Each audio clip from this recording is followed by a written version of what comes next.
Friends, ఈ అబ్బాయి ఇంటికి వెళ్తూ ఉన్నప్పుడు ఆ అబ్బాయికి సముద్ర తీరంలో ఒక చిన్న డాల్ఫిన్ కనిపించింది. దాని మొత్తం శరీరం తాళ్లలో గజిబిజిగా చిక్కుకుని ఉంది. గాయాల వల్ల రక్తం కారుతోంది. ఆ దృశ్యం చూసి అబ్బాయి గుండె ఒకసారిగా గబగబా కుట్టుకుంది. వెంటనే తన దగ్గరున్న చిన్న కత్తి తీసి తాళ్లు కోయడం మొదలుపెట్టాడు. తాళ్లు కోస్తుంటే డాల్ఫిన్ నొప్పితో అరుస్తోంది. అయినా అబ్బాయి భయపడకుండా త్వరగా అన్ని తాళ్లు కట్ చేశాడు. దాన్ని శాంతపరచడానికి ఒక సీటి వేశాడు. ఆశ్చర్యంగా ఆ చిన్న డాల్ఫిన్ కూడా అతనికి జవాబిచ్చింది. కానీ దాని గాయాలు చాలా తీవ్రమై ఉన్నాయి. అబ్బాయి ఏం చేయాలో తెలియక అసహాయంగా నిలబడ్డాడు. అంతలో కొందరక్కడికి చేరుకుని డాల్ఫిన్ ను జాగ్రత్తగా తీసుకుని వెళ్లారు. అబ్బాయి అక్కడే షాక్ అయిపోయినట్టు నిలబడ్డాడు. స్కూల్ అయిపోయిన వెంటనే నేరుగా అక్వేరియంకి వెళ్లి ఆ డాల్ఫిన్ ని చూడటానికి అనుమతి అడిగాడు. లోపలికి వెళ్లి చూసేసరికి దాని పరిస్థితి చాలా దారుణంగా ఉంది. కానీ అబ్బాయిని చూసిన వెంటనే డాల్ఫిన్ తన దగ్గర ఉన్న శక్తంతా పెట్టి అతని వైపు చూసి ఒక శబ్దం చేసింది. మరుసటి రోజు కూడా అబ్బాయి వచ్చాడు. మెల్లగా పైకెక్కి చూస్తుంటే ఒక అధికారి చూసి అతన్ని పంపించాలనుకున్నాడు. వెంటనే అక్కడ ఉన్న అబ్బాయి జరిగిన సంగతి మొత్తం చెప్పింది. అచ్చం ఆ సమయానికే డాల్ఫిన్ అబ్బాయిని పిలిచింది. అది చూసి అధికారి ఆశ్చర్యపోయి అతన్ని పూల్ దగ్గరికి తీసుకెళ్లాడు. నిజంగానే డాల్ఫిన్ ఇంకా గట్టిగా శబ్దం చేసింది. అబ్బాయి చెయ్యి ముందుకు చాపగా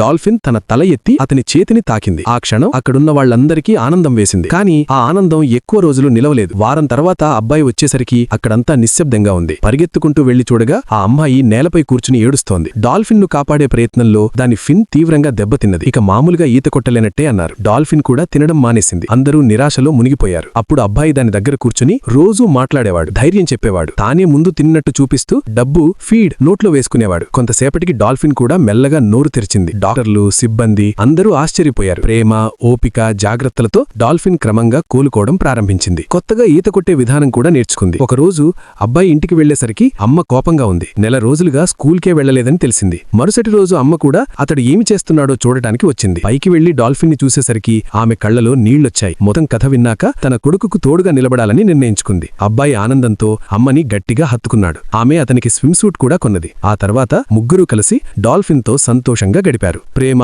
కేర్ ఉంటే ఎంతటి నిరాశలో ఉన్న ప్రాణాన్నైనా మళ్లీ జీవితం వైపు తీసుకురాగలమనేది ఆ డాల్ఫిన్ కథ చెప్పిన నిజం.